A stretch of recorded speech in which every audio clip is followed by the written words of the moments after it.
salaamaaleykum sama mbokk internet yi Asmini Sport ñu ngi ñëw fii nag tey ci terrain ñaari tali ñëwoon fi nag mu am les sportifs yi fu daje muy les amis de Assane Kara maa ngi toog ak nag Ousmane Touré Coppé muy candidat à la mairie des HLM ñu ngi koy nuyu nag di ko ziar salaamaaleykum Ousmane. salaamaaleykum As am mbégte lool gisaat la et puis ñëw fii teewee sama gars yi seen daje bi. waaw jërëjëf waaw loolu lu rafet la parce que man fu idée les amis de Assane Kara jóge laa bëggoon xam moo tax nag dinaa ko laaj ñëpp loolu idée boobu. waaw kooku ñu mel ne Yéli Fall dañuy toog xalaat ne le meilleur moyen de regrouper les anciens footballeurs dalee ko ci nekkoon ci nawetaan zone 3 ak les anciens internationaux le meilleur moyen c'était de créer un panel boo xam ne au moins à défaut de nous voir ñuy faral di échanger par le net parce que àdduna tey noonu lay doxee jot yi bëreetul soxla yi bëri na te tam panel bi moom boo nekkee sa bureau sa kër ak foo mënti nekk boo amee connexion rek di nga ci mën dugg jël nouvelle ñoo xam ne toog ngay at gisoo leen mu nekk initiative bu ñu rafetlu nag vraiment parce que am na ñoo xam ne toog naa ay 20 ans dégguma leen gisatuma leen panel bi moo tax ñu renouer le contact kooku moom di koy rafetlu bon bi ko Yéli lancé idée bi ñëpp adhéré ci. gis naa ne depuis lors mu ngi yaatu c'est une grande famille maintenant te c'est surtout une famille de sportifs moom du ñu réeroo quoi. dëgg la waaw loolu rafet la sportif yi du ñu réeroo tey jii nii le choix Assane Kara loolu laa bëgg tamit nga wax ma ci. waaw xam nga nag booy wax sport ci zone 3 Assane icône la génération yëpp a jaar ci Assane ci loxoy Assane dafa marqué football bi au niveau non seulement des HLM. mais de la zone 3 en entier parce que entraîné na Bopp entraîné na Wagu Ñaay entraîné na HLM 5 mais HLM 5 lañ ko gën a xamee parce que dafa dajeeg génération boo xam ne vraiment c'est une génération dorée et puis mu nekk koo xam ne tam sa personnalité son charisme ak son engagement dafa marqué ñu bëri Assane bu taxawee bon nga xam ne kilifa taxaw na donc loolu sargal la en fait sargal jëmm ji. sargal engagement am sargal parcours am moo tax gars yi tudde ko panel bi parce que ñun ñëpp Assane entraîné nañu bu ñu entraîné wul tam am na lu mu def ci ñun donc fallait que ñu delloo ko njukkal boobu voilà. waaw loolu rafet la foog ñu delloo ko njukkal waaw nit rek lii la moom maanaam HLM ay nit yu baax rek ay homme de valeur rek ñoo fa nekk comme li ñuy wax rek Asmoon TV revivificateur des valeurs dañuy wane lu rafet di wax lu rafet loolu rek la ñuy jéem xam naa ni dina jafe nag parce que ay doomu aadama lañ waaye nañ ko jéem rek léegi nag dañuy ñëw parce que mënuma toog ak un grand sportif tey duñu wax ci actualité bi muy Coupe d'Afrique bi tey jii nii ba mu doon def évaluation ci ñaari match yu Sénégal joué tey jii nii loo ciy wax. waaw comme la plupart des Sénégalais. dama rester sur ma faim maanaam gisaguma football boo xam ne tax na ñuy wax Sénégal tey war na bokk ci favori yi yeneen équipe yi football volume de jeu bi ak densité beeg waa impact physique bi ma gis ñooñu gisaguma ko ci équipe Sénégal il est vrai qu'on bëri nañu ay absent il est vrai aussi que ñaari match yu jëkk yëpp ay 14 heures la heure yu metti jafe football tàngaay bi mais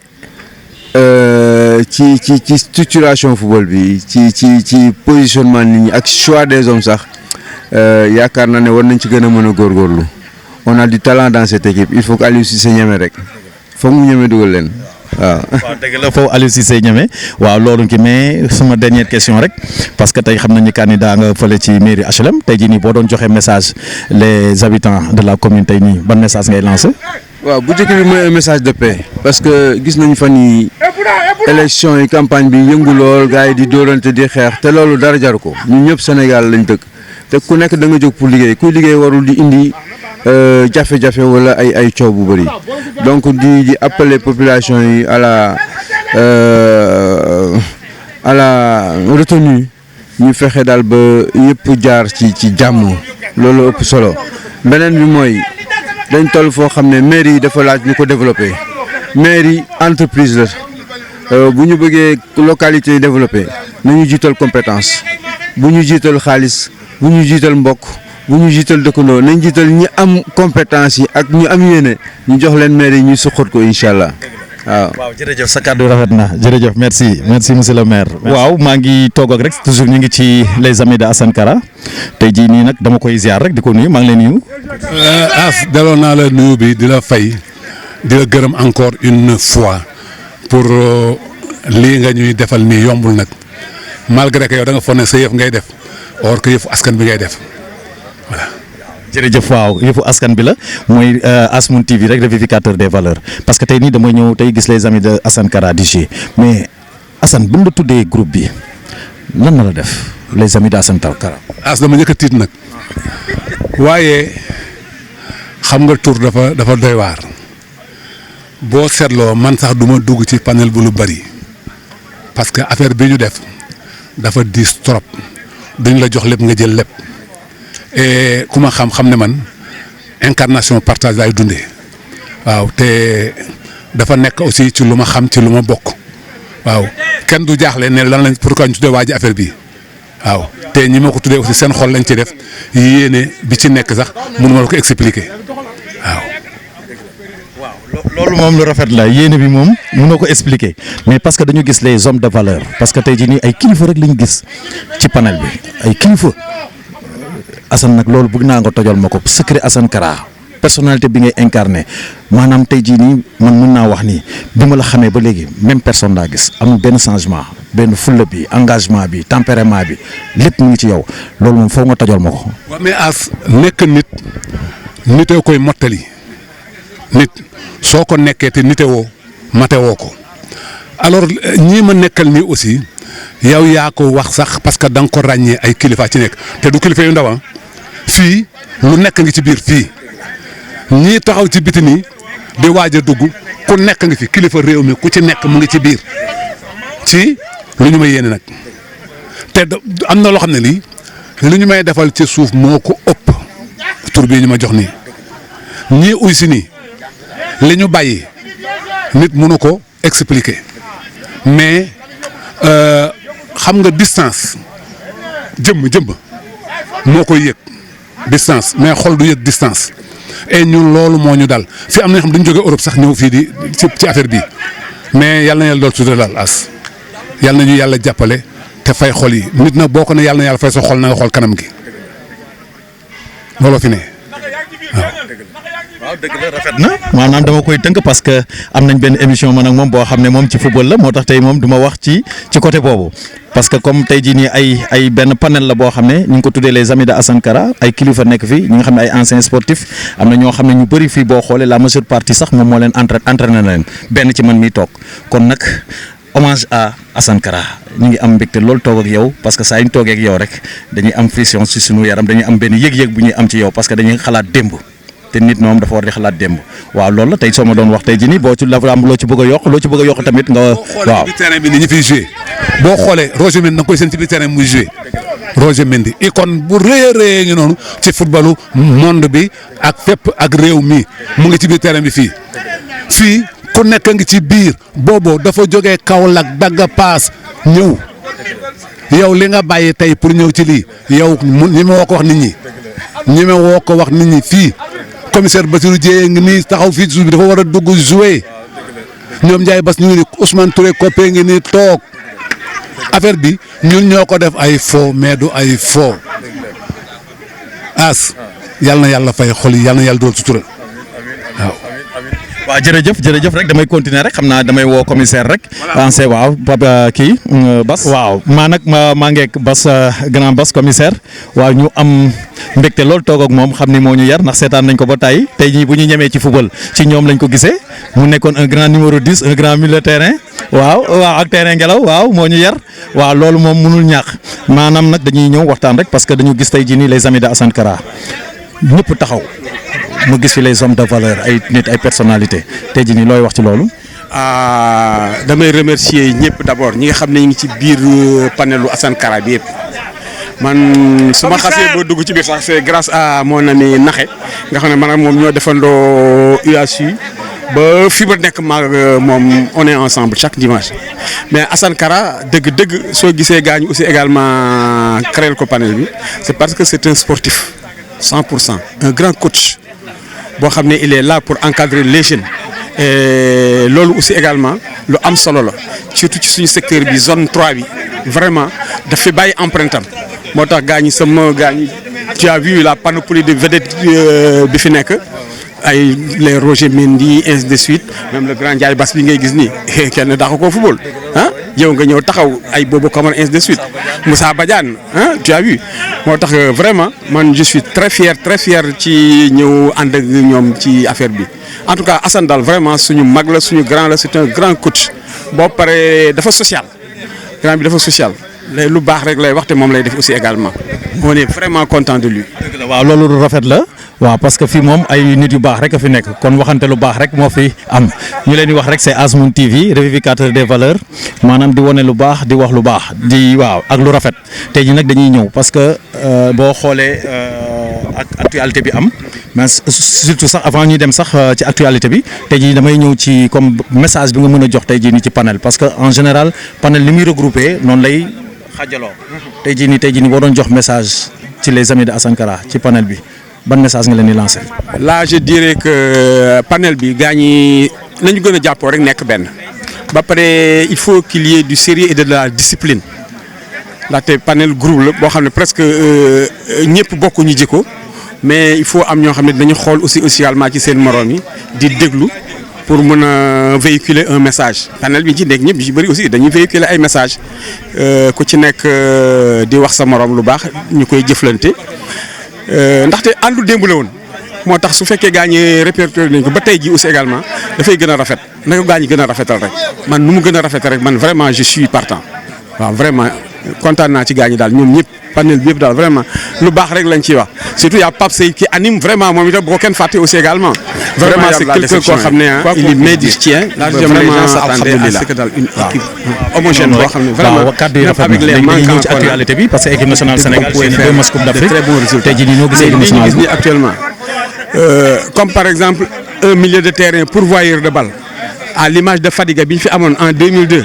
en toute honnêteté fi mu ne nii dafa amul ci suñu équipe bi loolu handicap bu rëy la fi mu ne nii ndax Sadio Mané peut être devant di kayang mais s'il n'a pas quelqu'un koo xam ne moo koy andil ballon yi rek dina metti trop moo tax il faut que Aliou Cissé revoie sa situation au niveau de son collectif ndaxte itam absence yële itam war ñoo mën a tax aussi également itam ko ñu gis ñeme ñu ah dëgg ndax day premier club africain moom bu dee première équipe waa équipe sax la kenn 20e mondial en toute honnêteté ku ñu gis da ñoo war a ragal mais fi mu nekk nii ñëpp ñeme nañ ñu de ñëpp ñeme nañ ñu c'est parce que aussi également li fi nekk la il faut daal mu xoolaat situation équipe bi moom en toute honnêteté man daal loolu laa gis quoi waaw. merci monsieur le commissaire merci beaucoup merci. waaw maa ngi ak mon ami Mbefry Mbaye maa ngi lay ziar di la nuyu di am mbégte lool nag tey di la taaral micro. waaw Asmamour maa ngi lay fay man wax dëgg yàlla bég lool kontaan lool ci liggéey bi ngay def di ñaan yàlla sunu borom mu barkel ko jërëjëf. waaw jërëjëf waaw mbégte la tey toog ak moom parce que tey jii nii mën naa wax nii sax ñoo defandoo lépp ci àdduna sax lay wax parce que du ma ko yemale si football parce que football du football rek lañ nekkoon lañ doon àndee waaw parce que tey jii mën nañ wax ni talent bi nekk ci man rek double mi ngi ci moom xëy na nag suñu borom moo ma génne ci football waaye xam naa ni bu ko toppoon tey jii nii dinañ ko dégg ci football parce que lu ma la wax ci football dëgg la waaw léegi dañuy ñëw nag parce que les amis de Assane Kara tey jii nii boo gisee les hommes de valeur ay nit yu baax rek lañ fi gis tey ñu dajaloo fi ñëw toog tey jii nii loo mën a wax ci loolu. waaw as mën nuyoo waat waaw di wax ne vraiment comme ni nga ko waxee les amis de Assane Kara tey jii bés bi vraiment dafa nekk bés boo xam ne bésu mbégte la ne ko man comme nu ngeen ko gisee nii dama waroon def léegi benn caravane mais dama ne woon mënu ma woon ñàkk bañ a ñëw fii parce que dafa am ay nit yoo xam ne dama leen fi daan dégg rek ñu daan déggante ci groupe bi ci WhatsApp bi te gisantu wuñu woon am na ñoo xam ne nag daan nañ gise mais ça fait plus de 30 ans gisantu ma ak ñoom donc lii tey mbégte la vraiment c'est un grand plaisir ma ñëw gisaat xar kanam yoo xam ne gëjoon naa leen gis yàgg na gisaat jëm yoo xam ne gëjoon naa leen gis yàgg na vraiment di ko rafetlu ne ko ne serait-ce que lii rek dara mënu koo fay ne ko dara mënu koo fay macha allah. waaw jërëjëf tey jii nii boo doon wax message booy lancé panel bi les amis de Assane Kara ban message nga leen di wax. waaw les amis de Assane Kara vraiment panel bi yàlla dafa def xëy na football moo ñu boole ñiy wax ci football mais au-delà du football ci ñi ngi waxtaan àdduna suñu biir waxtaan boo xam ne waxtaan bi am solo la donc sport bi dong boole wuñu koo ci jël ci suuf wala nga waxtaan ak moom ci suuf dina la wax ci àdduna loo xam ne vraiment dina la jariñ donc au delà de sport am na leneen loo xam ne boole lañ ñu ci waxtaan boo xam ne wax dëgg yàlla ñu di ci gis suñu bopp bu baax a baax a baax parce que àdduna moo demee noonu asmaa mun mënoo xam lépp man mënuma xam lépp keneen mënul xam lépp mais li nga xam ngay wax li ma xam moo ko keneen lu ma xam wax ko ñun ñëpp ñu jàng ci na ko àdduna noonu lay doxee mais les amis de Assane Kara loo ci mën a wax daal vraiment c'est une famille yàlla moo ñu boole moo amoon benn bëgg-bëgg boo xam ne moom la ñuy wax football mais au delà de football comme ni leen ko waxee ñu ngi ciy jàngat lu bëri dans la vie loo xam ne dinañ jëriñ na ko sincèrement waaw les amis de Assane Kara vraiment c'est une école ñu ngi ciy jàng lu bëri jërëjëf. merci kontaan nañ am nañ mbégte loolu ci yow. waaw maa ngi ak l'international Alioune Gueye Roubaix ancien avant-centre Dial Diop mu nekk nit ku baax ñu ngi koy ziar ak xam naa ne sax am na ay équipes yu bëri mais loolu émission boobu spécial lay nekk man ak moom tey nag dañuy ñëw war a waxtaan ak moom di ko nuyu di ko ziar maa ngi lay ziar. Asmamour maa ngi lay ziar delloo naa la ziar bi de la sargal donc di la remercier tamit si invitation bi ma def à l'occasion match bi ma ñëw. donc maa ngi lay déglu. waaw ñu ngi am mbégte loolu tey parce que tey ñii dañuy ñëw fii les amis de Assane Kara tey jii ñoo gisee tey retrouvaille bi tey. non lii c'est une bonne initiative parce que dafa nekk loo xam ne ñoo xam ne gën nañ gisante plus de 40 ans xëy na ñuy dëggante si panel bi nga dajale leen jour bi mu nekk genre yenn boobu parce que bu ñu paree léppay am vraiment initiative boo xam ne c'est à renouveler chaque année waaw. parce que dañ ci fi gis parce que ñu fi gis na dañuy gis ay personnalité ay nit yu baax affaire yooyu nit yoo xam ne tey jii nii mun nañ wax ne ay kilifa lañ tey jii nii ban message ngay lancer ci panel bi parce que dañuy gis en général panel ni muy dajalee noonu lay xajaloo parce que nit ñi jikko yi duñu benn mais des fois tey jii nii ban message nga mën a lancer ci panel les amis de Assane Kara. parce que message bi may lancer mooy bu dee milieu sportif normalement warul am clan parce que ñun sport mën ñu boole muy am ay clan. ku si indi ay clan rek mooy da nga say juux mais bokkoo si parce que ñun dem ay adversaire la ñu woon tey jii ñi ngi far ay Roger Mendy yooyu da ngay gis xam ne ñoo bokkoon même école Lamine Boub ñoo bokkoon même école mais buñ gisantee day mel na ne démb la ñu gëj gisante donc sportif état d'esprit boobu la war a am mais boo ñëw di xaajale rek bokkoo si waaw. loolu rafet na boo ñëwee ci xaajale rek parce que sportif moom benn lañ war a nekk parce que tey jii nii ay adversaire lañ woon démb waaye nga xam ne rek kon football rek mooy boole parce que boo leen gisee tey jii ñoom ñëpp ay kilifa lañ tey mais tey la gën a neex mais dañuy ñëw parce que ñu ngi ci actualité ci Coupe d'Afrique bi tey jii nii ban évaluation ngay def ci 2 matchs yu équipe nationale Sénégal joué. xam nga évaluation bi defe naa ne lii du fi bëreet saa ñu demee campagne defe naa ne affaire yi day répété wu rek. day répété wu donc bu ma doon noté sur 10 xëy na 3 wala 4 lay noté seen prestation parce que man football prestation équipe bi ku ko xool xam ne amuñu projet de jeu bu ñu yoree ballon bi lay équipe bi day am problème défensivement am na regroupement boobu ñu sonnee lay feeñ mais comme li ma lay wax boo xoolee ñaata at bi ma demee si football ba léegi yow As yaa ma mën a indi fii may wax waaw donc parce que man li ma gëm mooy ñiy juger Aliou Cissé. nekk ay ancien sportif xamuñu football parce que Aliou Cissé équipe nationale lañ ko jox muy jàng donc comme équipe bu koñ la rek tey mën na neex suba mu naqari mën na indi sax coupe bi mais problème bi si am mooy waruñu xaar dara si moom tubaab yi ko encadré xamuñu dara si football Afrique moo tax bu ma déggee nit ñi naan ay système de jeu projet de jeu Aliou Cissé bëgg na ko mais mënu ko c'est que ñun Sénégal dañuy nangu ñenn ñi tënkuñu 17 millions de personnes ay 10 personnes tënkuñu. Aliou Cissé 6 ans saa yu demee campagne bu ñu leen dañ koy dàq nga di ko renouveler mais c'est-à-dire nag ni sax jàngam waroon na xaw a tane tuuti mais loo mënoo ko nit ñi dañuy daanu si nawetaan di dem championnat équipe régionale yi ba xëy dem équipe nationale mën a tari équipe nationale du place boo xamee nit ki dafay jàng bëgg na kenn ko nu bëgg ko Sénégal mais li mu mën lay joxe man comme man personnellement xaaral ma si moom benn système de jeu voilà. waaw dëgg la kàddu yi dégg ngeen ko waaw parce que dama naa ne rek cri de cœur la mais xam naa ni peut-être xëy na ak 2 matchs yu ñu joué du ñàkk Aliou tamit xoolaat équipe bi parce que di ñaan rek équipe bi mat tamit parce que tey jii nii sama gis-gis rek laay wax foofu tuuti parce que chance bi mi ngi xaw a ñëw mi ngi ñëw sax ci équipe nationale bi parce que suñu équipe matul mais ba tey ñu ngi ci voie bi pour dem pour mën a jëli coupe tey jii nii nag boo doon wax tey jii nii bon message bi xam naa ni bàyyil ma dagg ko foofu sax bàyyil ma dagg ko foofu parce que su ma duggee waaw bàyyil ma noppi waaw waaw parce que loolu laa bëgg nga wax ko parce que nag dama bëgg tey jii nii nga wax ci équipe nationale Sénégal parce que comme li nga wax noonu est-ce que duñ ne équipe nationale Sénégal 11 jours la parce que dañu gis différence entre bu équipe bi nga xam ne ñi tàmm jouer éliminatoire la ñuy wax ak équipe bi di jouer Coupe d'Afrique du benn. non xam nga Aliou Cissé wërsëg bi mu am mooy wërsëgu tirage 6 ans yu mu fi nekk yëpp gagné wu si équipe yi nekk si top 10 yi bu weesoo Tunisie donc dafa am loo xamee ne xëy na loolu wërsëg la c'est-à-dire li ñu gën a rey mooy nit ñi dañuy insister si Sénégal mooy premier en Afrique mais premier en Afrique si lan France nekkoon na fi championne du monde des matchs amicaux lan la gagné woon mais léegi waxtuñ ko c'est-à-dire Sénégal dañuy bëgg a téye si la ñu téye si buum bi wala chaîne bi dañuy téye si wëteen bi di si xëcc di ko bàkkoo loolu premier en Afrique lan la apporté comme li ma lay wax beneen problème Aliou Cissé naka nga mën a jëlee 27 jours même jour yi amul compétition championnat Sénégal bi jëloo si benn jour yow yaa ngi koy dévaluer parce que cela veut dire que yow suivre sax entre kii championnat Sénégal alors que lu mu dee Sénégal war na fa am 5 à 7 jours boo yoo xamee ne dañuy ñëw pour jëm a bëgg a feeñ mais ñi nga xamee ne football nañu ba perdre seen place seen club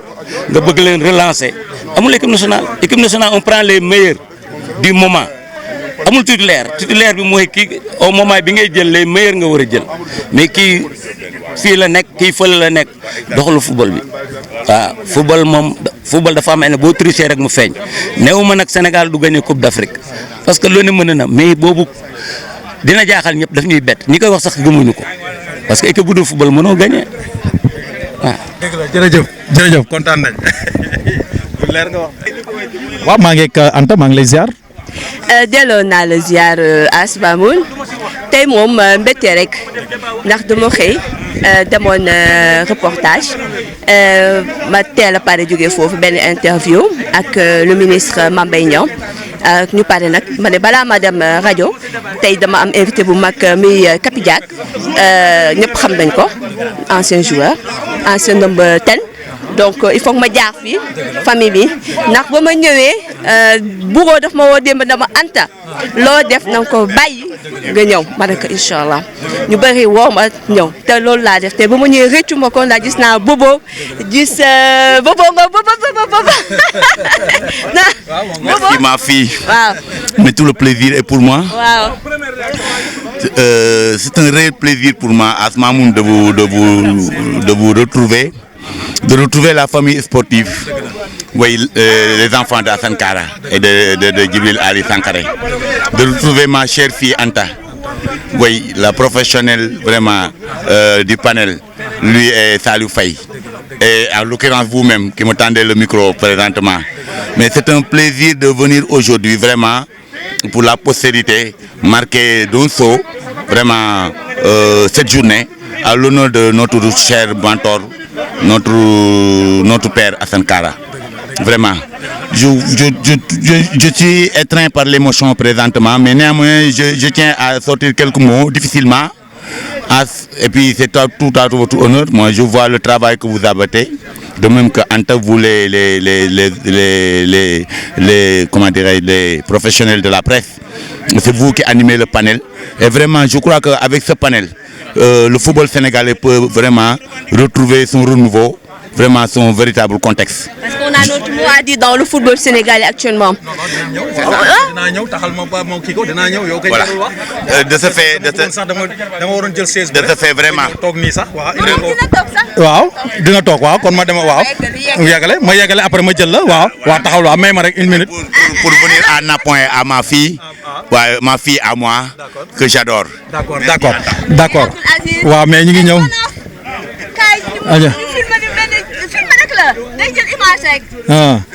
waaw. Allez-y, donc aujourd'hui, heureuse de voir que la coupe reste à la zone 3.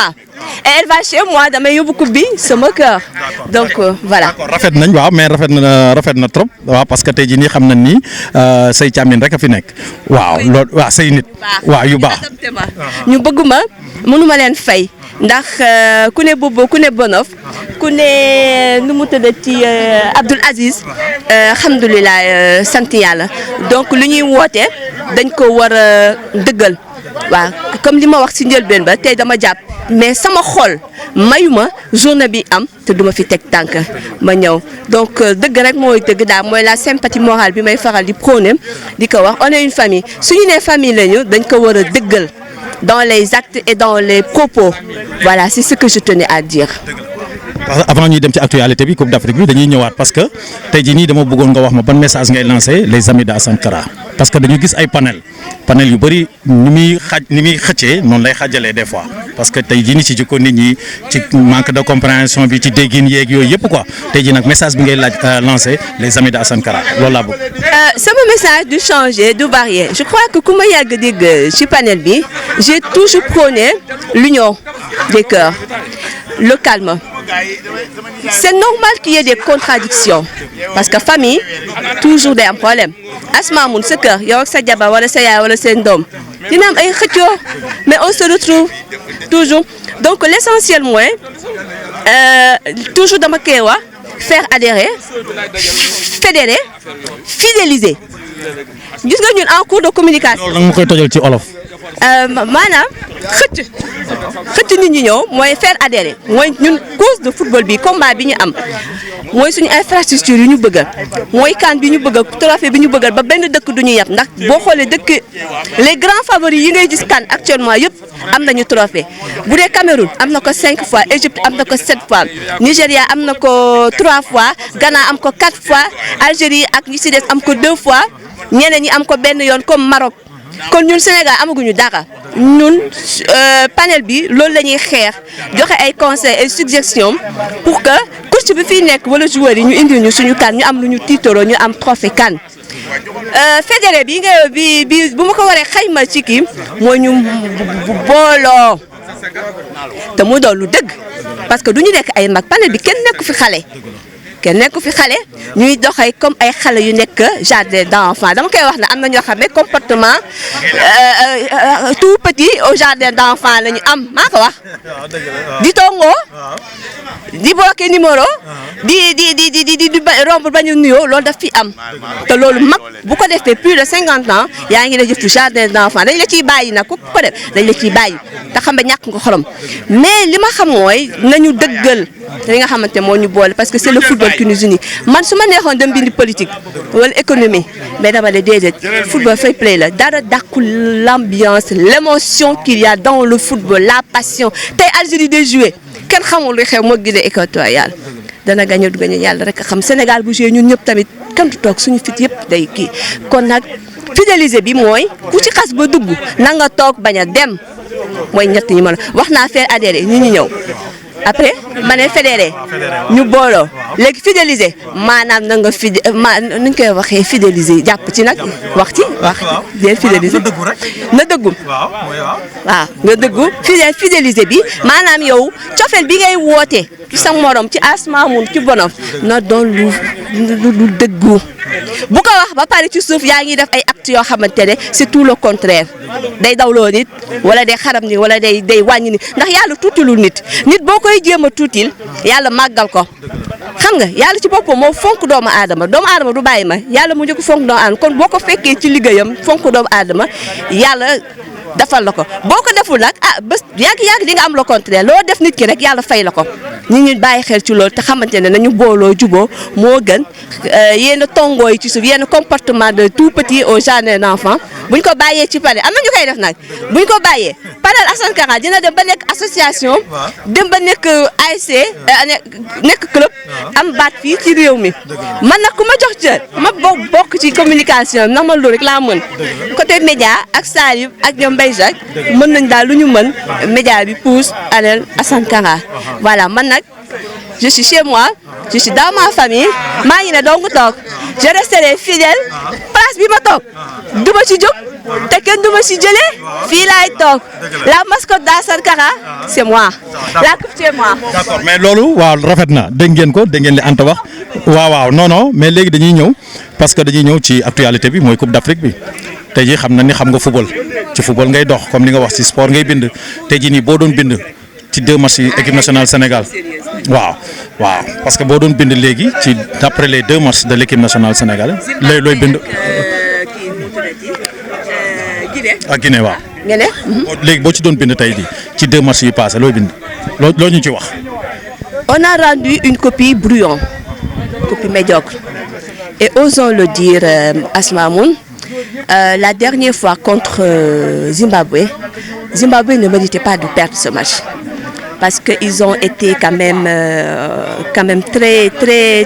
ils ont perturbé l'équipe sénégalaise. Et on a vu, nous, était quand même leur gardien, nous dit Petros Mahri, qui a quand même été très décisif. Parce que le Sénégal a eu des occasions de jeu. Vous vous rappelez Habib Diallo contre Bimeam, seul contre le joueur. Mais Koko, quel a raté?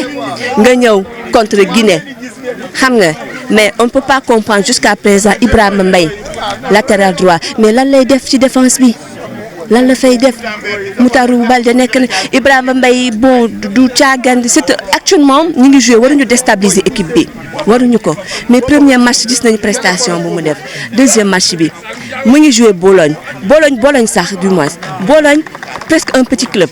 yow foofu il a eu presque 60 minutes de temps de jeu foofu rek il peine à s'imposer nga ñëw indi ko équipe nationale quand même les choix de Aliou Cissé le choix sur ses hommes.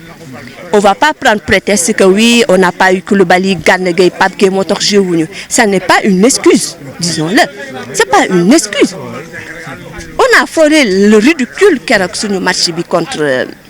contre Guinée. Et c'est des situations, on est dans des situations de doute qui fait qu'aujourd'hui,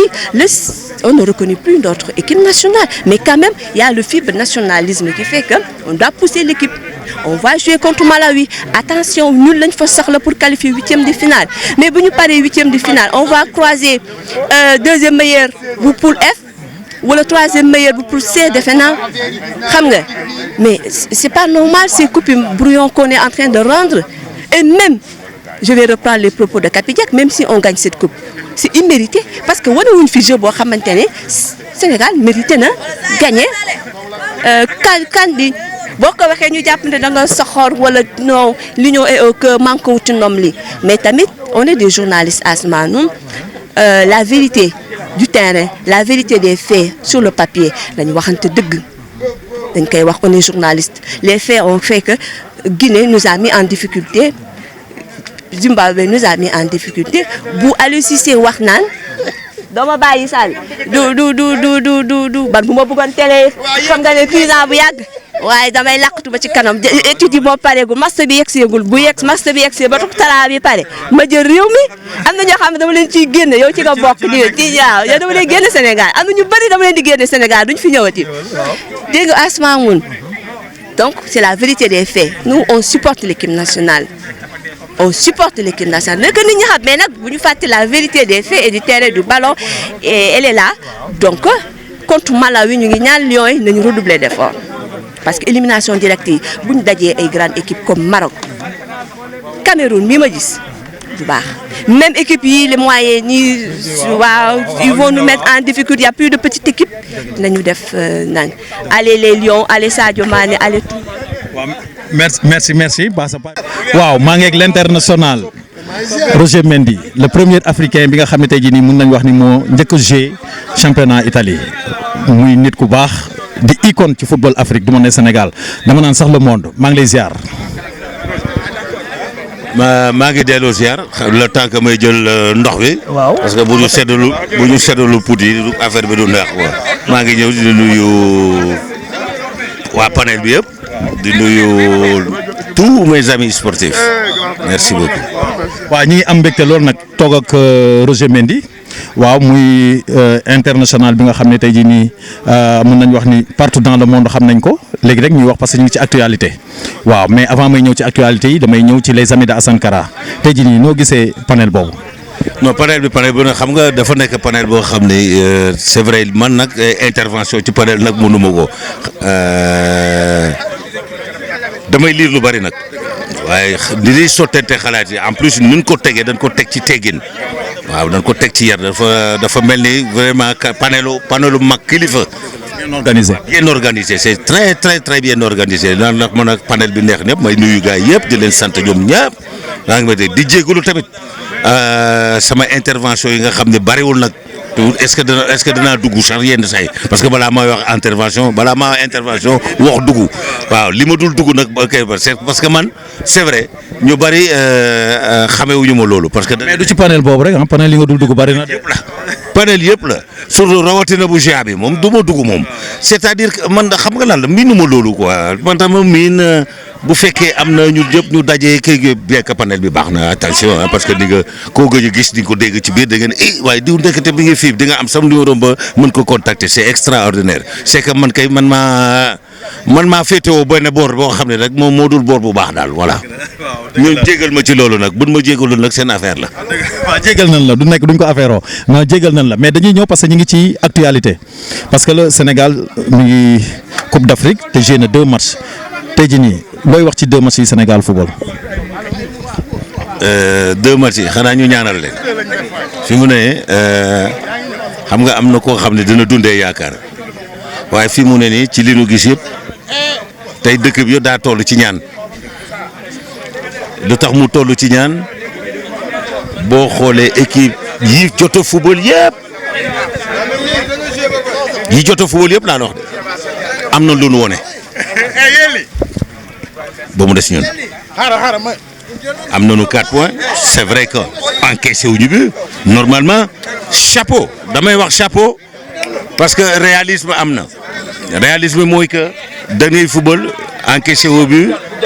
4 points perto dara c'est très bien très très bien waaye li andi loolu yëpp mooy li ci ñuul li andi loolu yëpp mooy que mérité wuñu loolu parce que dañuy wax ni am nañu vraiment chance la ñu am ba encaissé wu ñu ay but wala perte ñu ay match ndax li ñu wone parce que man équipe yi ma gis yëpp laa la wax de kii gën a faible sax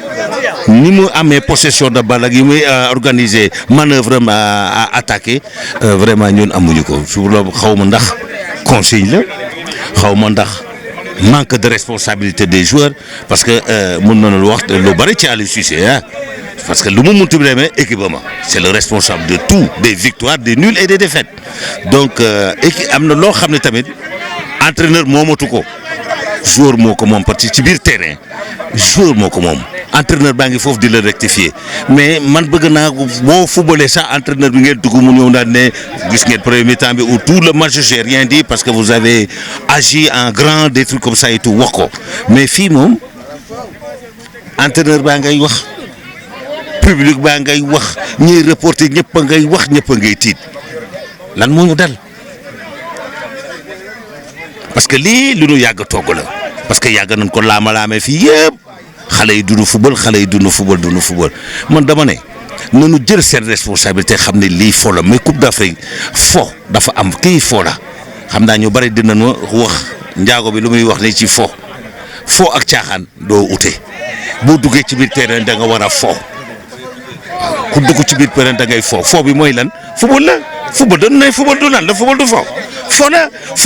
il faut mu am plaisir xam nga plaisir bi ngay am yow tant que yaa ngi am plaisir ci biir terrain yaa ngi koy joxe ci biir te doo ko tey kon nag may wax xale yi bu fekkee danañ ko dégg nañu jéem a fo parce que li ci biir terrain bi yëpp organisation bi am na jox nañ leen ko teg nañ leen ko ñoom ñoo war a appliquer daal di football nañu jéem a football ngir yàlla parce que sonn nañ trop di xool vraiment équipe boo xam ne amul dara.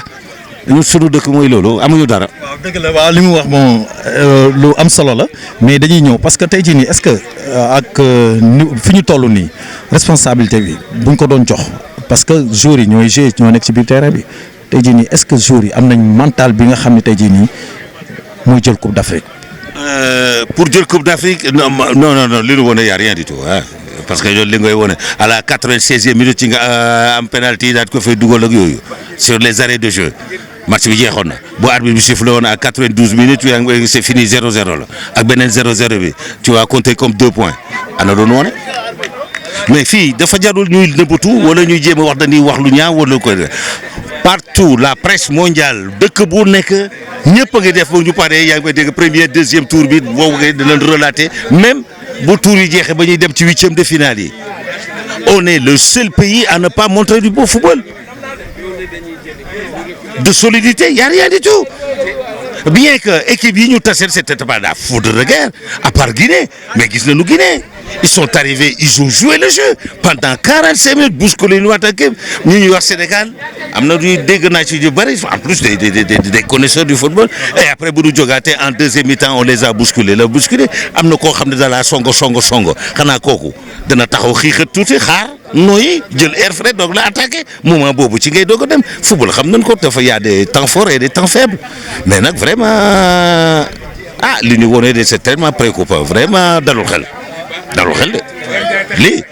fi mu ne nii doo fi laaj benn sénégalais mu lay wax est-ce que dinañ dem quart de finale wala demi-finale wala gagner coupe bi waaw loolu moom waaw li ñu wone amu fi. waaw loolu moom dëgg na parce que li ñu jot a wane ci ñaari match yi dalul xel waaye am na chance parce que comme chance bi mi ngi ñëw foofu pour man xëy na rek du ñàkk ci ñaari match yi Aliou Cissé rectifier boppam. non Aliou Cissé mën na rectifier boppam en plus xëy na tamit ñi manqué jouer noonu nga dem rôle bu am importance ci contre-performance équipe nationale peut-être parce que mais normalement warul am mais mën na ne. Parce que quand on arrive à convoquer les 28 ou les 23 meilleurs de ce pays xam nga Sénégal nga génne ci 23 daal ne ñii ñoo tane ñi ci ne wala ñoo mën ñi ci des defe naa kenn ku manqué keneen ki war na mën a def liggéey bi. waaw kenn ku manqué keneen ki war na mën a def liggéey bi parce que fii ñëpp jaar nañ fi ñëpp football noonu ñëpp xam nañ ne am na ñuy manqué ñeneen ñaa ngi fii ñëpp a fi jaar. lépp gis nañ ko donc je pense que toog rek bëgg a nekk éternel remplaçant kooku am na yenn joueurs yoo xam dañ ko war a bañ ñooñu bu ñu duggee war nañu wone dara il faut ñu jéem a galvaniser équipe bi en plus li gën a ñaaw ci affaire bi li gën a neex te gën a ñaaw mooy le meilleur des Sénégalais de ce dernier match Cheikhou Kouyaté et sur le plan offensif presque andiwul dara mais sur le plan défensif il a enrayé beaucoup de situations et c'est le meilleur ki nga xam ne sur le côté offensif andiwul presque dara sur le plan défensif c'était le meilleur alors bu fekkee da tiit jot na dañu war a tiit gars yi tiit jot na waaw war nañu tiit parce que fi mu ne nii il faut que ñu jéem a ñeme tuuti jël frein à main bi ñoom ñëpp xam ne am nañu oto wàcce ko daal di continuer dem commencer di kay géew nanu fo. dëgg la comme nañu fo mais nañu fo bi c'est-à-dire mooy équipe football dafa ànd ak plaisir parce que bu amul plaisir rek qualité bi nekk ci yow du génn loolu lay wax foofu moo tax mu ne na équipe bi na joueur yi fo mais léegi dañuy ñëw parce que tey jii nii équipe bi ñàkk a jouer match amical parce que li ngay wax nga ko ci say biir wax parce que jour bu demee rek booy def sélection war nga am doublure ba nga xam ni tey jii nii même ku manqué keneen ki bu ñëwee loolu mun na bañ a feeñ parce que waaw war na def liggéey bi parce que am na temps pour def loolu daal waaw mais léegi tey jii nii ñàkk a jouer maanaam match amical loolu du ci dara ak équipe bi quoi. non je pense pas parce que loolu mënu andi contre-performance peut-être da ngay ñëw daal di ne joué wuñu préparé wuñu si préparation parce que ñun sax man si ñun Sénégal fii dañu tàmmul sax yenn match yooyu di ko préparé wu fii la majeure part man sax xaw ma ndax 92 sax ñan lañ doon football ak ñun waaw préparation yi moom fii dëkk bi ñun tàmmuñu ko peut-être bu dee benn wala ñaar ke mais kooku ça change pas la doon xam nga lan la xale yi nañu jël seen responsabilité dem football yi. C'est tout bu fekkoon ni il y avait que des joueurs locaux ou 4 ou 5 locaux ñu daal di ne peut-être ces 5 là ils n'ont pas amené beaucoup de choses mais ce sont tous des professionnels un professionnel dañ koy tegal mu daal di tari mais bu fekkee xale yi danoo mënul jàng tari bi dana metti lool parce que mënuñu xaal tout le temps sur des exploits individuels de Sadio ou de Bouna pour créer le danger dans le camp adverse ou bien de l'erreur adverse yaa ngi may dégg pour ñu mën a dem mënuñu sukkandiku ci loolu ñun ñoo war a créer des problèmes on doit créer des problèmes avec notre façon de jouer mais nag sa façon de jouer boobu amul doo créer kenn tu vas en subir des conséquences loolu moo ñu dal fi mu ne ni phase boobu la ñu nekk peut-être avec l'arrivée de Gana Koulibaly Ismaïla Sarr si Kébé ak yeneen xëy na ñooñu bu ñu ñëwee xëy na mu yokk fit yi parce que day am tamit xam nga des fois am na ñuy manqué nga xam ne vraiment équipe bi da koy ressentir mais man je pense que ak li manqué yëpp surtout mais Koulibaly moo manqué Gana mu nga fa woon après beneen match bi ñëwul mais n'empêche même s'il revient Koulibaly il va trouver une défense qui a joué 2 matchs sans encaisser de but. Attention mën na nekk benn pression ci moom est-ce que du ñëw du ñu encaisser but attention ah bu ñu fay ne parce que Koulibaly ñëw na rek ban Koulibaly leen fay fekk psychologiquement il faut que le gosse soit très bien et bien préparé parce que 2 matchs yëpp footballul à cause du Covid et l'équipe nag ba bëgg ci début ah man say ji ak lu mooy am fit yëpp su doon man ne dinaa tiit. léegi ok waaw. damay wax ji xëy na mu jot ci ndax mu préparé wu. loolu sax moo tax ma bëgg a ñëw foofu tey jii nii dama bëgg nga lancer ko message rek moom ci boppam le reste de la tournoi. j'en suis sûr que bu ñëwee dina bokk dina galvaniser surtout le milieu à essayer de jouer et te ñuy bàyyi l'aspect yi sànni yi dafa bari trop am na suñu jaaxle rek sànni ko il faut ñu koy tëgg bu demee ba Guinée-Bissau taxaw di ko football sama dëkku ñoom yaay. temps yi def moom da xëy na bànneex ba def foo laa ko doon amee man de démb sax xaw naa kontaan bien que ñàkk noonu waaye dëgg il faut nga seetaan ñooñu kat moo ci des wala nga seetaan Gambie parce que Gambie ngi suñu biir nga yéega daal ne peut-être sama gars yi bu ñu jéemoon def Gambie ngi football Mauritanie ngi football Malawi ngi football Éthiopie ngi football ñëpp ngi football Sénégal. première équipe Afrique. waaw première africaine gars yi dañu doon xaar ba léegi fi mu ne man li ma gën a métti rek mooy que sama mbokk Cameroun yi nga xam ni sopp nañu ña ngay wax di tararari rek booboo ma gën a métti bilaay booboo ma gën a métti waaye xëy na bii match bii di ñëw ne dina am grande réaction nan leen continuer di leen ñaanal te di leen gëm parce que yenn yi tamit xam nga nu buñ ko déggee nii équipe bi doxul wax bi gars yooyu dina ñëw parce que joueur dafa woyof. waaw noonu continuer di leen ñaanal rek di am encore yaakaar ci ñoom xam ni peut-être 3e match bii di ñëw xëy na danañ fi def dara quoi voilà ba gagner ba nga xam ne ñu ñëpp danañ toog ba ñëw daan ne voilà le Sénégal qui revient en puissance des trucs comme ça et tout moom da la bëgg dégg. merci l'international. waaw maa ngi ak l'international Ali Mal ñu ngi lay ziar. di la delloo ziar mon frère ami international aussi. waaw d'accord waaw c'est la famille comme rek les amis de Assane Kara tey nag dañu ñëw panel boo xam ne mën nañu wax ni bokk na ci panel yi gën a mag ci panel yu WhatsApp yi nekk Sénégal. waaw bokk naa si te dama am fierté sax bokk si parce que Assane sama coach la sama père la sama lépp la te ñu ma ciy dajeel ñëpp suñu tamit ay président ay commissaire ñoom ñëpp a ngi ci biir panel bi fierté la ñoom ñooy bas tout le monde fierté la sax boo xamee ñu nekk ci panel bi j'ai plusieurs amis là-bas xam naa si ay xarit ñoo xam ne ñoo màggandoo comme yow Meuf Lamine Mbaye tout le monde ak ñeneen Yelli mon frère ak ñeneen du ma bu ku lim sax juum président Naxe de très bons joueurs de très grands joueurs ak sunuy père ak sunuy mag mais ku lim sax juum vraiment man damay sant yàlla rek ma boole si moo tax tey bañ ma waxee match bi am na dama bëggoon jouer sax sama xel sax maa ngi ne man téemaa dem sama oto sax jël sama équipement ñëw jouer mais comme dama suba entraînement moo tax te des fois damay sonn vendredi rek damay jouer man dama bëgg a fubal te xam naa ne bu may ñëwee fii damay mel ni ku yaakaar xale laa te fekk mag laa léegi day metti mais daal fierté la sax ma ñëw fii gisaat ñëpp fierté la sax ma fekk fi ñëpp daal allahumma amiin ñun ñëpp yàlla nañu yàlla defal jàmm yàlla teral ñu comme ni ñu koy waxee suma mag Souleymane Konaté maa ngi koy nuyu ak Madi Konaté nekk fi waaye yàlla na ko seetaan ñun tam ñu ngi koy nuyu fu mu nekk Sédhiou moom ñëpp daal ngi ci biir vraiment kontaan naa te nekk ci benn groupe boo xam ni da ngay am fierté sax pour ñu la wax ne dara am na pour nga ñëw nga bokk si. loolu rafet la waaw parce que tey jii nii xam naa ni peut-être suñu waxee waaw parce que suñu waxee am na sax question yoo xam ne peut-être mën naa ko bañ a kii parce que am na ñoo xam ne répondre nañ ko mais dañuy ñëw ci actualité bi tuuti actuellement parce que équipe nationale Sénégal waaw deux matchs yu mu joué tey jii boo ko doon évaluer looy wax. xam nga am nañu 4 points booy xool ba 4 points ñun génn nañ léegi dañuy xool kan mooy jël paie te match yu ñu joué yëpp nag wax dëgg yàlla. 13h lañ koy joué te 13h moo ëpp naaj bi fu la naaj tropical la kuy wax naaj tamit du question que ñëpp si leen bokk waaye ñun tamit équipe yu mag yëpp ñoom ñëpp ñu ngi joué 16h ñun ba léegi joué gu ñu benn yoon 16h nañu espérer bu ñu joué 16h la ñu doon joué dina am yokkute parce que aussi tournoi yokkute la de chaque match ngay monter ba pour nga yaakaar dem final mais doo ñëw rek nga dóor benn ñaar ñu ne mu am kii espérons que ñu monter parce que si monter bi ngay mën a xam ni que équipe bi mu ngi dem parce que tournoi aussi comme li ñu wax l'essentiel nañ ko jël nañu jël. parce que football bi dañu ne joué wuñu football bu rafet non football bu rafet amul même président bi sax bon wax na ko moom du footballeur du entraîneur nee na nañu gagné pour ñu mën a dem ci kanam nañu def comme Allemagne début bi noonu nan lay kii toll la nax la gagné la donc nañu am esprit boobu ñu dem gagné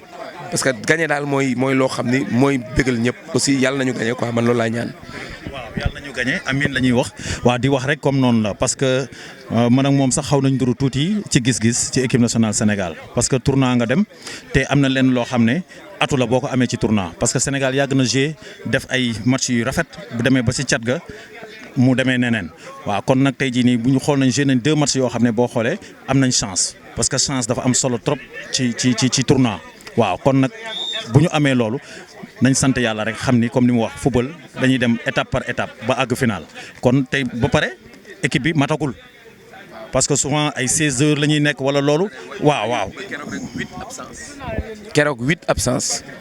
yi sax duñu wax ne non mais nit ñi nañu xam ni que football amatul léegi fu mu ne nii ñuy rafetal xam lan la ñu war a wax naka la ñuy def ba jël coupe bi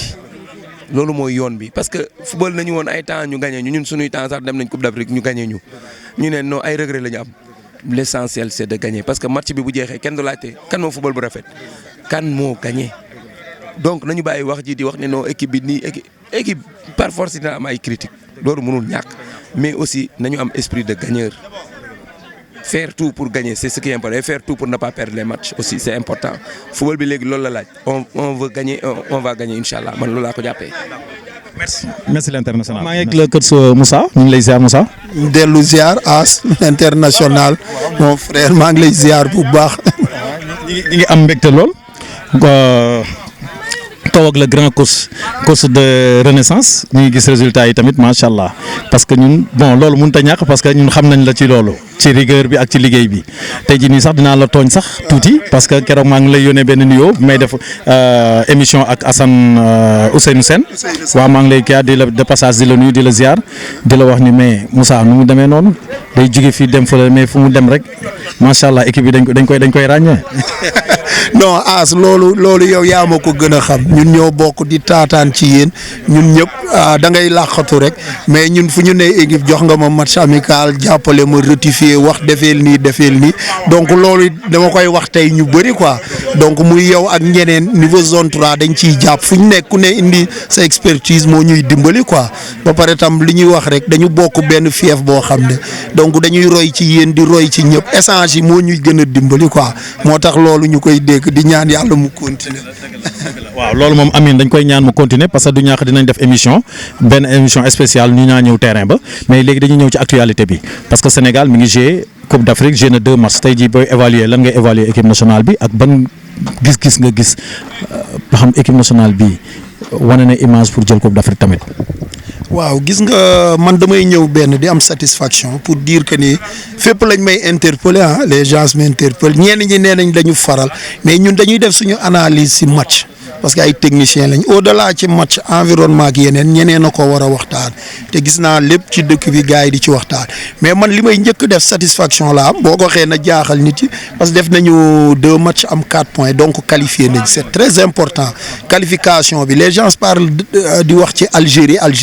mais qualifié gul ba léegi de mais ñun qualifié nañ donc loolu lu positif la foog nit yi di xool lool la personne de Aliou bëriwu ci am na solo trop mais fi mu nekk nii li ci am solo mooy damay ni gis gars yi di wax ña ñu waroon jël ñi feebar ñooyu yëpp du ay excuse ñi ñu war a jël leen ñu ngi fa ak coach bi gis ni 28 yooyu ñëw mérité mais pourvu que na dem rek qualifier équipe bi qualifier na ko léegi mu préparer 8e bi gën a améliorer équipe bi moom tournant moom xam nga as yow international nga joué nga entame yi li ko lal dafa bëri gars yi mënuñu ko mesurer donc mu ngi ci yoon donc dina ko améliorer dina ko yokk te lu ñuy gën a dem xëy na muy gën a baax daal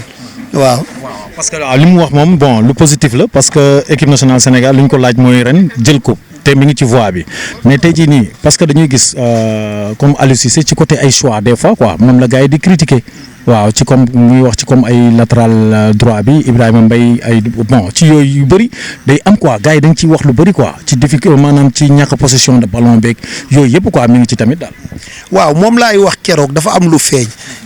Aliou dafa am jeu bu direct di ci gagné moo tax mu nekk numéro 1 en Afrique mais gars yi ne bëgguñu jeu bu direct bi boo xoolee Koulibaly da doon jël à partir de la derrière yóbbu sànni ñu dem fële réceptionné Krépin génn wala Ismaïla Sarr Sadio mais match bi njëkk bi ñu joué Sénégal boo xoolee 4 défenseurs yëpp dañuy laal bal bi ak góol les gens ñoo demandé loolu nee nañ jeu lañ bëgg ay passanteeg possession xoolal léegi Sénégal am ci possession léegi nit yi di kaas ne possession boobu biñ koy def baaxul wala loolu man kañ dama bëggoon ñu wax ne amul intensité.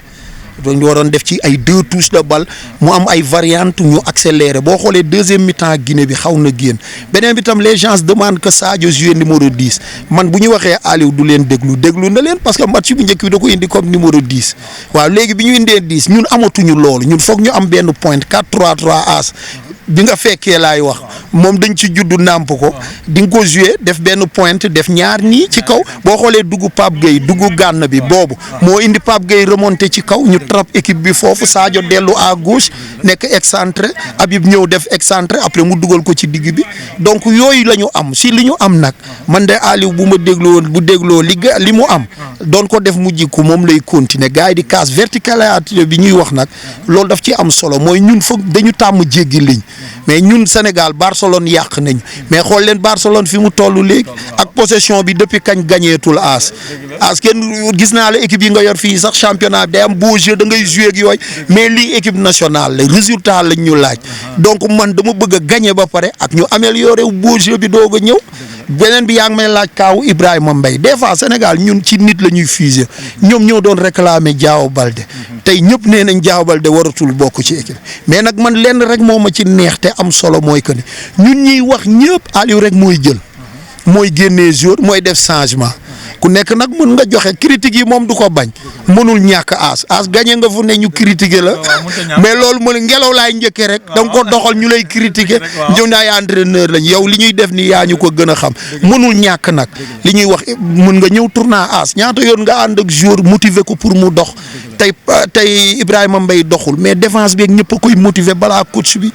ya jox ko confiance mu ñëw du joueur bu nul mais des fois ni nga entamu compétition ak yooyu yëpp mën na tax ba pare am na yoo xam ne en dessous lay am léegi football dañ ci dugal préparateur mental mais ñun am na ci équipe bi am na ñu ko wër ñooñ mën nañ ko apporter quoi vraiment loolu la amoon lu ci wax. waaw jërëjëf waaw jërëjëf sëñ Moussa mais kontaan nañ. as bu fekkee nag li ma wax moom am na lu ci dëng rek yow defar ko xam naa loolu mën nga loolu li may wax it du la jaaxal ba pare di la remercier parce que des fois ñun it dañuy juum ñun ñëpp ñi nekk ci football bi dañ teg ni entraîneur la ñu nekk du li nit yi di kaas dirigeant yi ni ci football bi. ñi gars yi war nañu dem côté boobu yow tey li ngay def nii dañ lay ñaanal nga am sa télé parce que li ñuy may ñuy exprimer wu ba pare question yi ñuy laaj football la sa domaine la donc yàlla na la ci yàlla defal ndam di la encourager demoo ci ak dërëm dara au contraire sa xaalis nga si sa doole mais di nga ko gis lii vision wu football bi la yaa ngi apporter lu leer mais nit yi ñëpp dañu war a xool du ko ni ñëpp ay nekk entraîneur ñeneen ñi dirigeant côté yooyu yëpp li ñuy réclamer toog tam di wax ni ñun dañu football rek taxul nga xam lépp tamit waaw ñi ci bokkul football tamit day emprunté ñeneen ci ginnaaw tey boo xamee club yi bu ñu amee comptable du forcément day nekk footballeur waaw loolu laa amoon lu mu ci wax di la ñaanal yàlla merci mon frère As. merci waaw maa ngi ak le président Naxe maa ngi lay ziar. maa ngi lay delloo ziar As Mamoun. waaw ñuy am mbégte rek nag muy président amical les amis de Assane Kara parce que tey jii nii dañu gis benn engagement boo xam ne bu nekk ci yéen ñu gis les cœurs nekk benn nit ñëpp daje ma xool gis ñoo xam ne wóor nañu yéen géndo petite catégorie sax laay wax ngeen ñëw daje tey ban yëg-yëg nga am ci loolu tey. asalaamaaleykum wa rahmatullah taala wa barakatuhu. C'est une fierté, un honneur d'être interviewé par le plus grand avant-centre de tous les temps, As Mamoun. Vraiment, je suis content de te retrouver. Bien, initiative bi Yeli Fall ak boy nek Europe ñoko meñ sen bop ba xalaat ni war na lu mën ben groupe WhatsApp par exemple tudde ko les amis de Assane Kara parce que Assane Kara icône la, il a formé il a encadré, il a protégé, il a couvé beaucoup de joueurs. Joueurs yu bari tey ñoo ngi nekk Europe tekki grâce à Assane Kara. Donc ñun bu ñu formé groupe bi pour sargal non seulement Assane Kara mais tous les anciens footballeurs encadreurs de la zone 3 et plus large de tout le Sénégal. Donc objectif bi mooy loolu déjà bureau bi dañ ko formé man maay président bureau bi Kader sous-président Djigui Camara Léonard Diagne et tant d'autres les sages comme Kopé Touré comme Adolphe Thiam président Atou ñoom Gré ñu ñëpp tous les cadres de la zone 3 avec les internationaux comme Routiawi Régis Mendy Moussa Badiane même yow tu vois donc affaire bi dafa large ba nga xam ni dafa ñu ëpp sax doole déjà groupe WhatsApp bi fees na ba ñu ubbi Telegram donc pour communier retrouver des gens perdus de vue il y a 50 ans gis naa ay joueurs yoo xam ne depuis 1980 dëkkatub leen mais panel bi tax na ñu retrouver ñëpp du foo di ree parce que les amis nous sommes des amis as sa bëñ ngi génn sama bëñ ngi génn ñun ñëpp suñu bëñ ngi génn et puis kii c'est un premier pas un premier jalon recouper les gars ñu waxtaan seet ni ñuy def pour atteindre nos objectifs sargal Assane Kara sargal tous les anciens dirigeants et footballeurs de la zone 3 donc objectif bi loolu la bon loolu moo tax groupe panel bi jóg. waaw loolu rafet na looloo tax groupe panel bi jóg mais dañuy ñëw parce que tey jii nii bon mun nañu wax ni les amis de Assane Kara maanaam mun ngeen dem da ngeen dépassé sax groupe WhatsApp waaw tey jii nii tamit dañuy ñëw le choix Assane Kara fu mu jógee. bon le choix Assane Kara bon man par exemple su ma la waxee ni football naa Assane Kara depuis 68 man maa ngi football nawetaan Assane Kara dafa nekk icône dafa nekk un sage un éducateur. formé ay joueurs yoo xam ne mënuñu woon sax dóor ci bal ba mu mujjee nekk ay internationaux des joueurs donc Assane Kara lu mu def zone 3 yëpp lu mu def zone 4 et puis yeneen zones yi lu mu def à Rufisque à Kaolack bon vraiment mënuñu woon ut keneen ku dul Assane Kara y en a d'autres mais Assane Kara bon vraiment moom nañu choisir pour tudd ko groupe bi les amis de Assane Kara te soo ko xoolee nous sommes tous des amis parce que da ngay xool man par exemple football naa Waagu Ñaay football Ngelaw football Ñaay Tali HLM 5 daanaka. seetaan naa la ba tey yow ak sa petit frère. nga dëgg tu as vu donc. nous sommes des amis nous sommes des amis yow maa ngi lay jàpp comme Cheikh na oui As parce que vraiment xam nga nous sommes des amis As donc c'est le monde sportif. waaw loolu la c'est le monde sportif nous sommes des amis ay xarit lan waaw loolu tamit parce que tey jii nii affaire bi yaatu na parce que bu ñu gisee dañu gis les hommes de valeur ci biir panel bi tey jii nii. ñàkkul am ngeen projet boo xam ne tey jii nii mën nga ma ko wax boo xam ne am ngeen ko en route quoi en vue quoi. donc ak Léonard Diagne ak Mbaye Jacques ak groupe bi am nañu benn feuille de route def nañu suñu benn plan d'action pour aboutir bon am na ay carte membres 1000 francs le mois am na ay donateurs les jeunes qui sont en Europe ay Mambira Mangane. Ismaïla Mangane Ismaïla Bigami Ngoumba Gaye et tant d'autres Yelimi tant d'autres ay œuvres sociales ku xewle muy bànneex comme naxar les sages man doyen Atou Adolphe Thiam Kopé dañuy dem def ay œuvres des bienfaits des dons te yooyu yëpp gars yi ñoo ko cotiser ak booy nekk Europe donc képp ku am xew rek def nañu délégation du ma tudd ay tur nag def nañu kër yu bari. équipe nationale bi waa ci foofu rek ngay ñëw maanaam ci équipe nationale Sénégal. salaamaaleykum bon équipe nationale comme le nom l'indique c'est national c'est la nation entraîneur bi man tout au début mën naa wax ni peut-être que c'est un entraîneur par défaut parce que amul ñu ko ëppoon compétence donc soo dee entraîneur da nga wut staff bu baax bu la jàppale man miy jiite jàkka ji mën naa ñi may jiite mën nañu ma gën a aay mais ñu former benn groupe benn équipe les joueurs aussi qu'ils savent que ils défendent les couleurs de la nation man foofu laay appesantir wu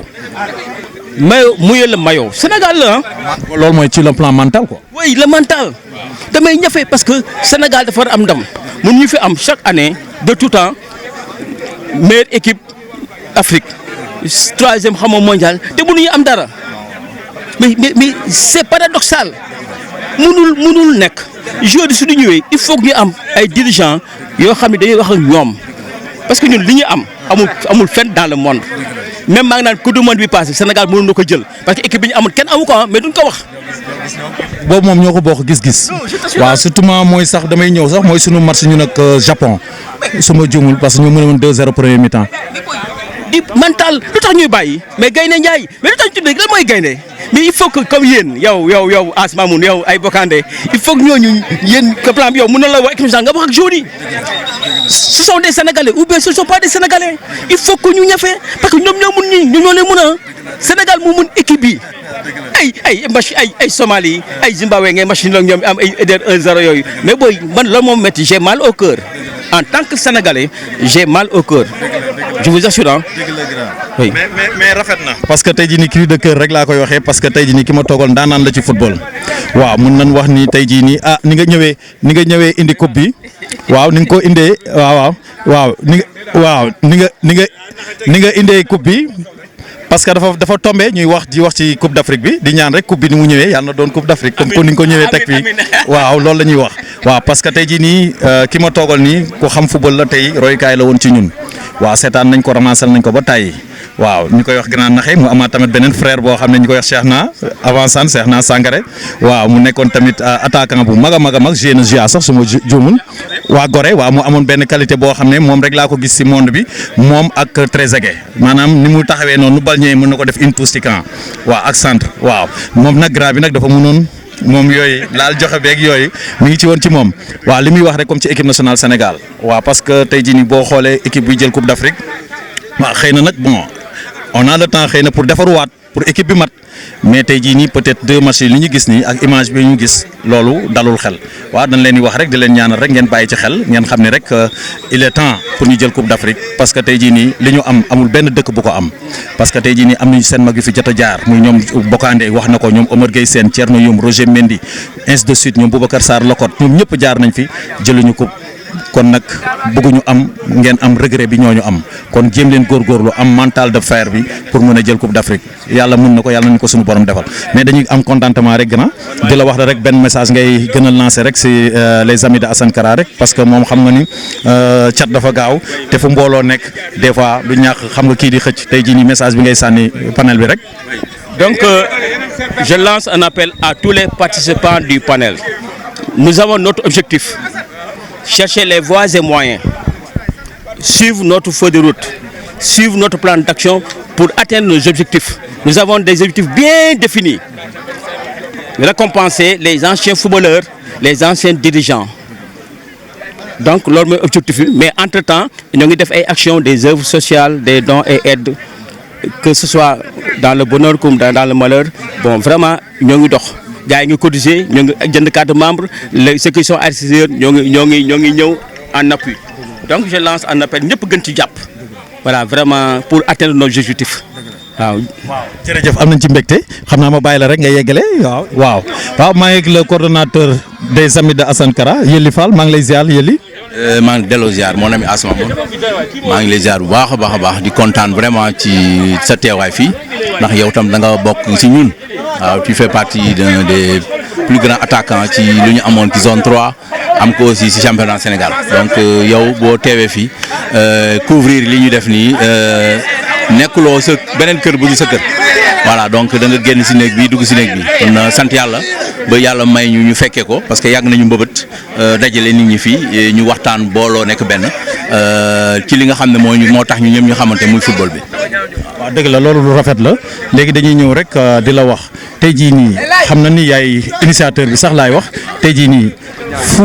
xel boobu jógee ba nga créer les amis de Assane Kara loolu laa bëggoon nga expliquer ma ko. waaw d'accord affaire bi booy seet mbir yàlla la parce que dañoo toogoon suñu xel nekk ci gars yu bëri ñu tukki ñu ngi France Amérique fu nekk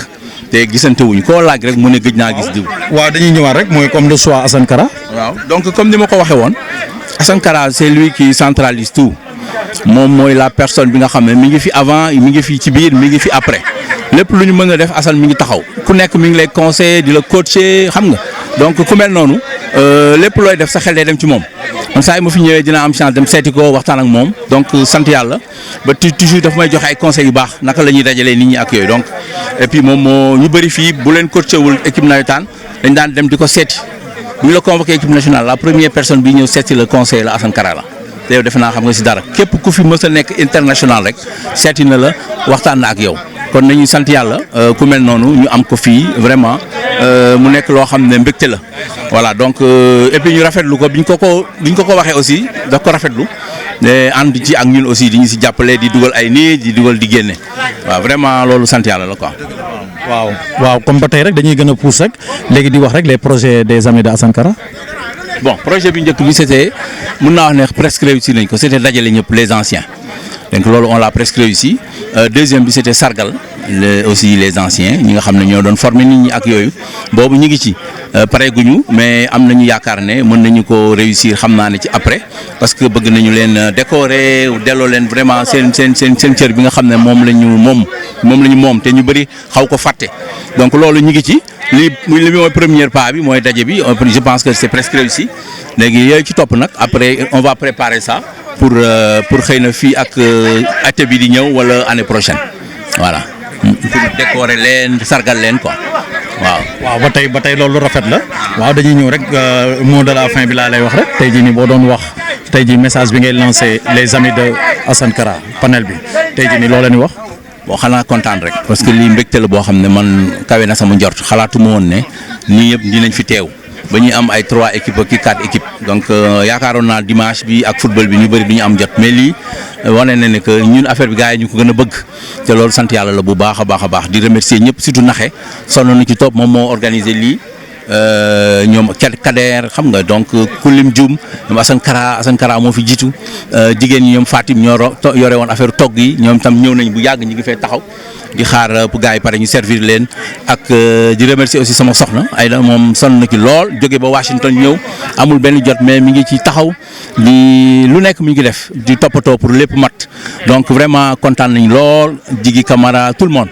Kulim Dioum daal vraiment ñëpp yow aussi da nga bokk ci ñun bokk ci suñu lépp lu ñu def ñu ngi lay remercier di la xam ne sax yow bëgg ko la remercier mais mënut a ñàkk waaw parce que tamit nit bu defee lu baax war nga ko wax quoi voilà ñu ngi lay remercier bu baax a baax yal na yàlla defal la jàmm ju bëri. jërëjëf waaw maa ngi ak l'international Moussa Badiane maa ngi lay ziar. As maa ngi lay nuyu di la gërëm di la sant di la ñaanal jàmm ak salaam di ko ñaanal sa famille yëpp di rafetlu li ngay def nii parce que lii lañ manqué woon nga ñëw nag fatal ñu turu bu rëy boo xamee ni vraiment képp ku nekk Sénégal di dund sport rek li mu bëggoon xam ni nga koy xam kon yow dañ lay gërëm di la sant di la ñaanal jàmm di ñaan yàlla aussi Asmo TV dem ba nekk chaîne internationale incha allah loolu daal moo nekk suñu xol te yàlla ko yàlla yeggal incha allah. waaw jërëjëf Moussa parce que ñu ngi ñëw ci les amis de Assane Kara tey jii nii noo gisee tey jii nii retrouvaille bi. waaw xanaa kontaan rek parce que vraiment àdduna nii la daal parce que bon ñun la woon démb tey di soog a ñëw te dara ñaaw si woon donc bu ñu demee tey ji ba après quelques années année 30 ans presque ñu war a toog def les amis de Assane Kara toog retrouver wu Assane nekk quelqu'un ba nga xam ne ni vraiment lu rafet rek lañ koy mën a seedeel parce que moo ko jëf aussi bon kon moo vraiment lañ ko dippee tur bi mérité na ko et di féliciter aussi membre groupe bi yëpp franchement parler cat ba cat képp koo xam ne mi ngi si amical bi rek maa ngi lay nuyu di la gërëm di la sant di la ñaanal jàmm di ñaanal seen amical bi aussi yàlla na si yàlla teg loxo li ngeen si bëggee nag xam yàlla na ko yàlla defal parce que lii moom vraiment dara daax ko quoi man on m'a téléphoné mais li ma jàpp dama ko bàyyi parce que bon yëg-yëg bi rek dafa am solo daal parce que yéen m'a appelé pour me dire que vraiment souhaité woon nañu si présence fekk j'étais programme woon naa bu yàgg mais bon dama ne daal vraiment naa ñëw def sama acte de présence après li may doxi ma soo ko doxi quoi. waaw jërëjëf Moussa yow noonu nga mën a mel ndax nit ku baax nga léegi dañuy ñëw parce que ñu ngi ci actualité Coupe d'Afrique équipe nationale Sénégal joué na 2 matchs tey jii nii sa gis-gis ci équipe nationale bi actuellement. waaw gis-gis bi moom vraiment bon li ñuy wax rek mooy aussi am na ñaari match yu ñu jàll yoo xam ne vraiment les Sénégalais en particulier ils sont pas contents lu tax mooy les 2 prestations suñu équipe par rapport leen ko doon xaare moi je pense que li mu koy kii man damay jàpp ne rek ba léegi faux pas la maintenant on a notre chance devant nous te football tant que yaa ngi sa chance rek mën nga si génn léegi nag moment gëm-gëm la jël ñaari match yi mettre ko derrière rebontelee bëreetel am ambition bi ñu ñëwee woon ñu am ko détermination la nag ak gëm-gëm parce que un joueur professionnel il doit oublier vite muy victoire muy défaite war a ko téye di ko taxaw di ko sagoo waroo am defee tamit aussi mu lay metti non da nga war a liggéey pour avancer dem sa kanam man daal li may xaas ci xale yi mooy ñu ñëw contre Nabi bi ñu ne voilà vraiment daal ñaari match yi fàtte nañ ko léegi nag troisième match bi ñu livré ñu un très bon match ñu sentir les Sénégalais yi ñu xamoon yi ñu yaakaar ne dinañu indi coupe bi ñu sentir leen contre Namibie bi moi je pense que climat de confiance boobu bu ñëwaatee ci groupe bi concentration bi ñëw engagement bi ñëw parce que c'est un coupe d'Afrique boobu aussi très relevé sur le plan physique et sur le plan mental donc c'est à nous maintenant de donner les moyens pour au moins atteindre son objectif tey jii Nabi bi d'accord dana ñëw aussi pour wane li mu mën pour kii mais nag aussi quoi qu'on puisse dire aussi moi je pense que match bi daal moom moo ñi tax ñu ne Sénégal dina mën a dem ci kanam wala Sénégal du dem. Malawi. waaw Malawi match bi daal mooy match bi nga xamee man dama ko naan match de test la pour yeneen match yi huitième yeeg yooyu comme ça waaw match bi daal su ma si jógee dinaa xam nag léegi man dañuy dem wala duñ dem. merci jërëjëf grand Bass commissaire la.